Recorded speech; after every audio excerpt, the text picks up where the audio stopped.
என்னோட 3rd month NT scan இருக்குது. ரொம்பவே பயமாக இருக்குது. ஏன்னா வந்து இவ்வளோ வருஷமாக நாங்கள் வந்து எதுக்கு கஷ்டப்பட்டிருக்கோம், ஒரு நார்மல் குழந்தை வேணும், ஸ்பெஷலாக பிறக்குது எனக்கு அப்படின்னு. அது வந்து இன்னைக்கு பார்த்துட்டு இந்த பாப்பா வந்து வேணுமா வேணாமான்றத இந்த என்டி ஸ்கேனில் பார்த்துட்டு பாப்பா க்ரோத் எப்படி இருக்குது, அதே மாதிரி ஒரு மீட்டிங்கும் எங்களுக்கு இருக்குது டாக்டர் கூட.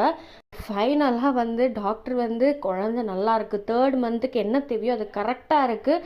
அது மட்டும் இல்லாமல் உங்கள் பாப்பா வந்து ஸ்பெஷலாக பிறக்க ரொம்ப பர்சன்டேஜ் கம்மியாக தான் இருக்குது, அதனால் பயப்படாமல் ப்ரெக்னென்சி கண்டினியூ பண்ணுங்கன்ற நியூஸோட வந்து எங்களுக்கு ரொம்ப சந்தோஷமாக இருந்துச்சு. அன்றைக்கி டே அந்த மாதிரி போச்சு. அடுத்த நாள் வந்து மார்கழி மாதம் அன்றைக்கி வந்து சாமி கும்பிட்றது உங்களுக்கு காமிச்சிட்டு, அதுக்கப்புறம் நெக்ஸ்ட் டே வந்து பார்த்திங்கன்னா எங்கள் ஹஸ்பண்ட் வந்து மலைக்கு போகிறாரு.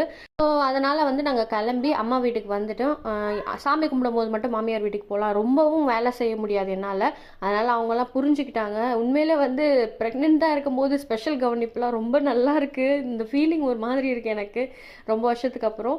ஸோ ஃபைனலாக வந்து அரிசி நான் என்ன போடக்கூடாது சொல்லிட்டாங்க. ஸோ பாப்பாவை மட்டும் எங்கள் நாத்தனார் வச்சு போட வச்சுட்டு ஃபைனலாக அவங்க வந்து மலைக்கு கிளம்பிட்டாங்க. ஸோ இந்த கொஞ்ச நாளைக்கு ஒரு ஒரு 2 வாரத்துக்கு வந்து பார்த்திங்கன்னா இங்கே தான் இருக்கிற மாதிரி இருக்கும். மேபி ஜான்வரி வரைக்கும் இருப்பேன்.